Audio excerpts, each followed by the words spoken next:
আসসালামু আলাইকুম। আশা করি সকলে ভালো আছেন। দেখেন, পেঁচানো রশিটা যেটা সবচেয়ে কম টাকার মধ্যে বাজারে বিক্রি হয়। গার্মেন্টসের ওয়েস্টেজ মাল এইগুলা মিলিয়ে এই সুতাটা তৈরি করা হয়।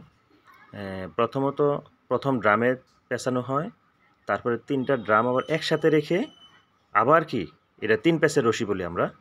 এই দেখেন মেশিনটা। একটা মোটর দিয়ে পুরা মেশিন চলতেছে। এখানে একসাথে ১০ টা রশি বাইর হবে। এই দেখেন মেশিন। এই যে আমরা আজকে এখানে দেখতে আসছি। এই মেশিনটা আমরা সেটআপ দিব। আর এই যে দেখেন একটা মোটরের মাধ্যমে এই যে প্রিমিয়াম ফুল এই সেটআপটা চলতেছে। একটা ২ গুড়া মোটর ব্যবহার করা হয়েছে। এই দেখেন ড্রামগুলো বসানো আছে পাশাপাশি। প্রত্যেকটার মধ্যে কি রশি তৈরি হয়ে প্রসেস হয়ে এখানে আসতেছে। তো অল্প পরিসরে শর্ট টাইমে যতটুকু ধারণা দেওয়া যায় আপনাদেরকে আমি বললাম।